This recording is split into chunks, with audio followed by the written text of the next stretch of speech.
Wing 287 saat berbicara di depan kelas kedokterannya, beliau berkata, "Saudara-saudara, pengobatan adalah omong kosong belaka.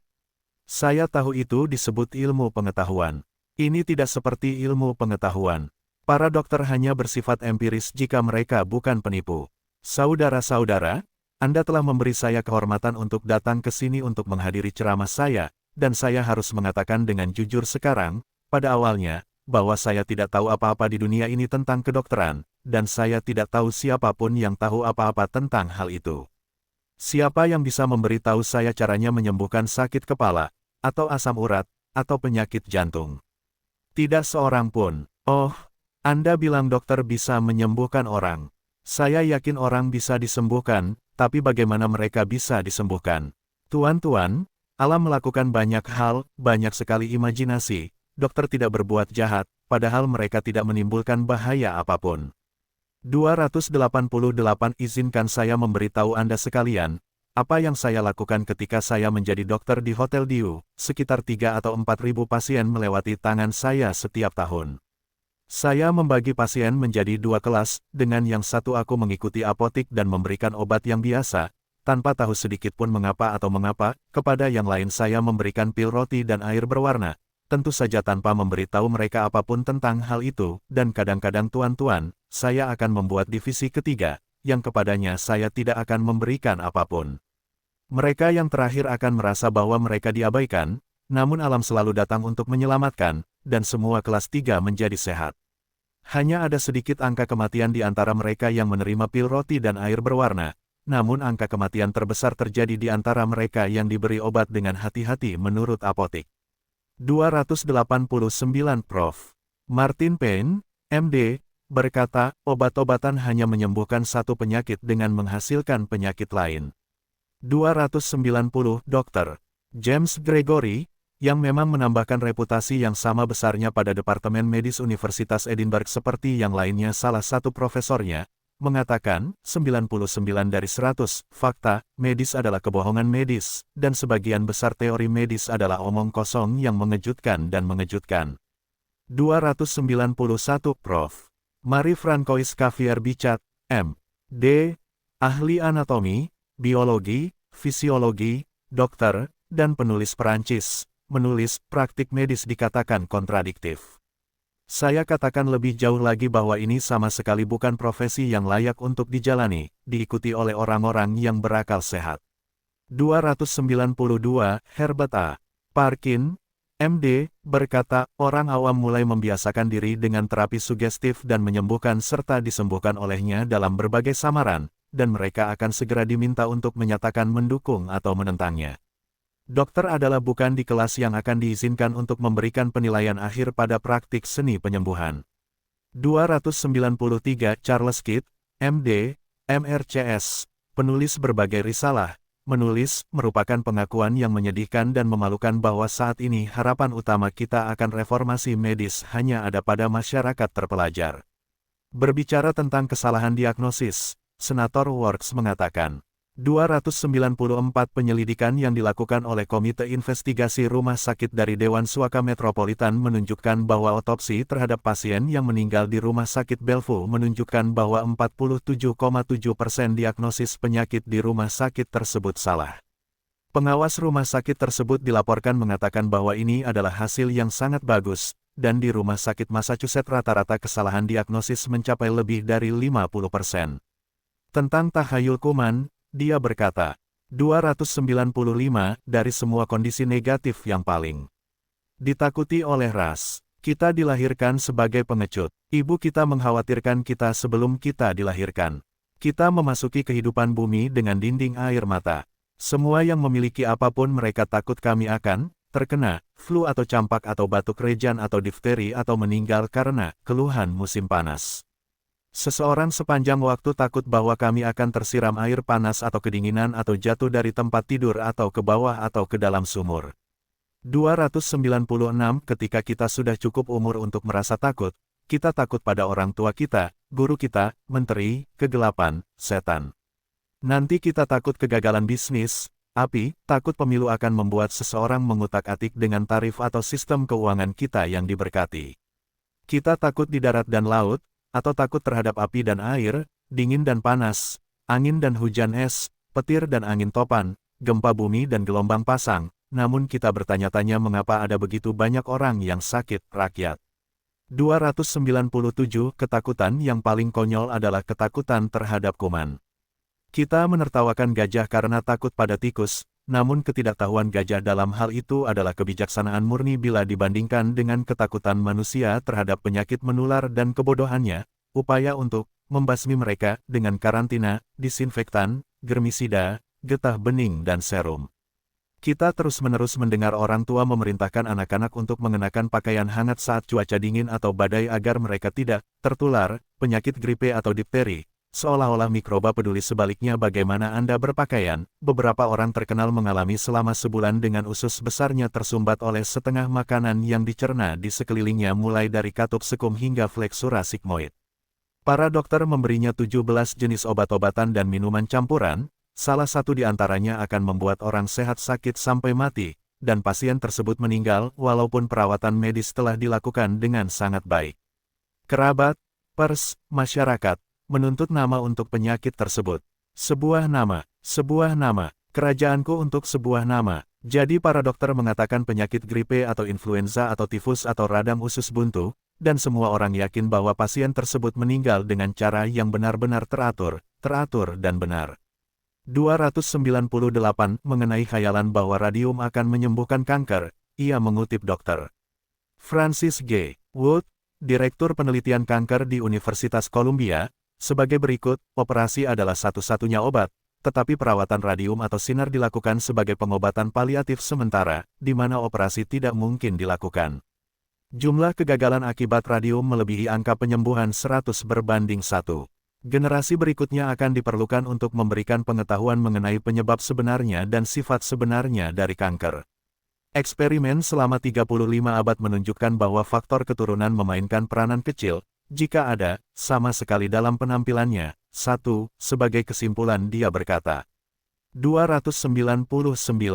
Pak Presiden, untuk merangkum kasus-kasus penyembuhan yang telah saya sampaikan kepada Senat dan jumlah masing-masing penyakit tersebut, termasuk 57 kasus, mencakup 36 penyakit berbeda, dan jumlah masing-masing jenis yang terbukti telah ada, hampir seluruhnya, jika tidak disembuhkan, dianggap tidak dapat disembuhkan melalui pengobatan atau pembedahan, dan didiagnosis demikian oleh dokter yang kompeten. Mereka adalah sebagai berikut: TBC, kebiasaan minum, kebiasaan narkoba, penyakit ginjal, kanker, tumor, kelengkungan tulang belakang ganda, asma, sujud gugup, neuralgia, penyakit jantung organik, asam urat rematik, sakit mah, cedera karena kecelakaan, ataksia lokomotor, malformasi anak, sembelit kronis, gangguan pencernaan, susah tidur, kencing manis, pemfigus, keracunan timbale, penyakit katup jantung, kelumpuhan, mielitis kronis, batu empedu, masalah paru-paru, penyakit B kanan, neritis multiple, jantung tembakau, rematik, kebutaan, ketulian, nekrosis tulang dada, epilepsi, apendisitis. 271 Setelah menetapkan fakta tanpa keraguan bahwa kecerdasan alami yang melekat pada seluruh umat manusia bekerja secara tidak sadar ketika menciptakan kesehatan, dan mengikuti arahan sadar manusia ketika menciptakan penyakit, juga mengembangkan fakta-fakta berikut tanpa keraguan. B1. Bahwa tindakan alami dan normal dari kekuatan yang merupakan kehidupan dalam umat manusia tidak disadari dan oleh karena itu tidak dapat diketahui. B2. Bahwa tindakan kekuatan yang merupakan kehidupan umat manusia secara sadar dan dapat diketahui adalah tidak wajar dan tunduk pada arahan kesadaran. B3. Tindakan kecerdasan alami manusia dalam hidup kadang-kadang disebut pikiran tanpa batas, makhluk tertinggi, pikiran bawah sadar atau pikiran subjektif, tidak disadari dan tidak dapat diketahui. Fakta ini selamanya menghalangi siapapun untuk mengetahui secara sadar apapun tentang kecerdasan kreatif yang melekat pada umat manusia. B4. Kenyataan bahwa semua ciptaan alami dan normal tidak dapat diketahui adalah bukti positif bahwa pencipta tertinggi atau pikiran yang tidak terbatas tidak dapat memberikan pengetahuan, kebijaksanaan atau kecerdasan apapun kepada umat manusia. Sebaliknya, semua kecerdasan yang diyakini berasal dari yang tidak terbatas pikiran tidak wajar dan sadar, sama seperti penyakit dan penyakit tidak wajar dan sadar. B5. Ketika kita menganggap keyakinan salah kita sebagai kebijaksanaan, pengetahuan dan kecerdasan yang berasal dari Yang Maha Tinggi, kita menciptakan tahayul sama seperti kita menciptakan penyakit ketika kita mengarahkan kecerdasan alami kita yang tidak disadari atau kehidupan dengan keyakinan yang salah. Yang disebut makhluk tertinggi atau pikiran tak terbatas yang menciptakan dan mengatur manusia dan hewan secara harmonis, tidak memiliki kebijaksanaan, pengetahuan atau kecerdasan, itu adalah hukum dan tidak dapat berpikir, dan tidak ada hubungannya dengan kemampuan berpikir yang melekat pada semua kehidupan hewan hanya jika diganggu. Akal budi dan bukan keyakinanlah yang akan mengembangkan kemungkinan-kemungkinan manusia. B6. Mengaitkan kemampuan nalar dengan fungsi penciptaan membawa kita pada kebingungan. Kemampuan nalar tunduk pada perkembangan, sedangkan fungsi penciptaan adalah hukum alam. Kita bisa saja lalai mengembangkan kemampuan nalar kita dan tidak mengetahui apapun selain binatang, atau kita bisa mengembangkan kemampuan nalar kita dan mengetahui sebagian besar dari semua yang bisa diketahui. Namun fungsi penciptaan yang melekat pada diri manusia diawali dan diakhiri dengan penciptaan yang harmonis. Jika ciptaan tidak diintervensi, maka hal yang sama akan terjadi pada seluruh umat manusia. Tidak ada tingkat keselarasan di alam, setiap manusia yang hidup bisa menjadi sehat sempurna tanpa disadari, sementara tidak ada seorang pun yang bisa mengetahui apapun tanpa melatih kemampuan penalarannya. B7. Daya nalar harus dikembangkan untuk memperoleh ilmu pengetahuan, sedangkan hukum alam tentang keharmonisan ciptaan tidak dapat diketahui, dan segala upaya untuk mengetahui atau membantu alam untuk menciptakan kesehatan merupakan gangguan terhadap alam yang akan mengakibatkan penyakit. Kemampuan yang melaluinya kita memperoleh pengetahuan dan fungsi menjaga kesehatan memerlukan metode pengobatan mental yang berbeda. Pengetahuan diperoleh melalui upaya sadar, sedangkan kesehatan diciptakan tanpa sadar. Kita mengetahuinya secara sadar, dan kita sehat secara tidak sadar. Kita tetap bodoh ketika kita gagal mengembangkan kemampuan penalaran kita dan kita menjadi sakit karena mengarahkan kecerdasan kreatif kita dengan akal. Pengetahuan yang memungkinkan kita menghindari gangguan terhadap kesehatan diperoleh melalui akal budi dan bukan melalui kecerdasan apapun yang melekat dalam prinsip kreatif kehidupan. Perkembangan kemampuan penalaran saja membuat manusia lebih unggul dari binatang. B8. Untuk menghilangkan keberadaan masa depan dari dunia tahayul, kita harus mampu menentukan kualitas, kemampuan, atau fungsi umat manusia yang mungkin ada. Kita tahu bahwa tubuh kembali ke unsur asal mulanya dan 3 kemampuan pikiran, akal, emosi dan imajinasi tidak ada lagi pada saat kematian tubuh. Prinsip ringan seperti prinsip gravitasi adalah hukum alam semesta yang tidak berawal dan berakhir. Ia tidak memiliki kecerdasan, kebijaksanaan atau pengetahuan. Ia tidak bisa bernalar atau percaya. Ini adalah kekuatan buta yang hanya bisa mengikuti hukum keberadaannya, dan tidak mengubah kematian manusia secara individual seperti halnya setelah kematian pohon atau hewan. Ketika apa yang disebut ilmu psikologi menyatakan banyak eksistensi berbeda, semuanya didasarkan pada imajinasi yang lenyap ketika imajinasi lenyap. Kutipan berikut diambil dari artikel surat kabar oleh Dr. Leonard Kinilirsberg, AB, MA, MD. Johns Hopkins. 272. Faktanya, kita mempunyai pernyataan dari seorang farmakolog ilmiah mengenai aksioma bahwa kulit manusia, kecuali yang melepuh, hampir kebal terhadap obat apapun selain merkuri. Dengan kata lain, kulit ari orang yang sehat tahan terhadap klorofoim, kapur barus, atau obat gosok lainnya seperti halnya sisi kapal perang. Jika bangsa Majus menginvestasikannya dengan kebajikan yang sama, lapisan cat hijau akan memberikan manfaat yang sama. 273. Kecenderungan tubuh manusia untuk menyembuhkan penyakitnya sendiri nampaknya hanya sedikit yang dipahami. Ada kesan yang populer bahwa setiap penyakit mempunyai obat yang spesifik, dan tidak ada yang bisa menyembuhkannya kecuali penyakit yang spesifik ini. Faktanya, sebagian besar penyakit ringan bisa sembuh dengan sendirinya, begitu pula tidak sedikit penyakit yang sangat serius. 274.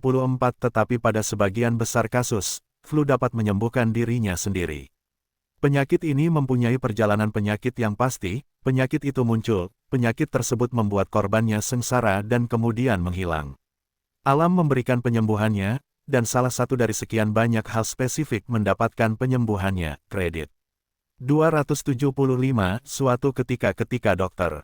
William Osier diminta oleh seorang pasien untuk menulis resep untuk flu di kepala. Dia berkata, "Saya akan memberimu waktu 4 hari." Pasien itu mematuhi waktunya dan sembuh.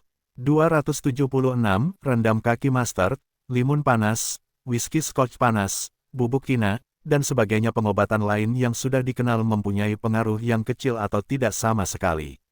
Nilainya, jika ada, terletak pada kenyataan bahwa mereka meringankan pikiran pasien dan memuaskan kerinduan untuk mengambil sesuatu untuk itu. 277, tifus dan tuberkulosis tentu saja merupakan penyakit serius. Namun yang dapat dilakukan dokter hanyalah memberikan kesempatan pada alam untuk melakukan penyembuhan dalam kondisi yang paling menguntungkan. 278, kuman dari konsumsi adalah bukti melawan semua germisida antitoksin dan bahan spesifik lainnya yang pernah ditemukan. 279, obat-obatan dalam banyak kasus lebih banyak membawa dampak buruk daripada manfaatnya. Namun ketika obat-obatan tersebut ditelan dan meskipun sifatnya yang buruk memberikan efek penyembuhan, obat-obatan tersebut mendapatkan semua pujiannya. 280, dokter terpelajar mengatakan cat hijau yang berhubungan dengan imajinasi akan sama efektifnya dengan kloroform, kapur barus dan obat gosok lainnya.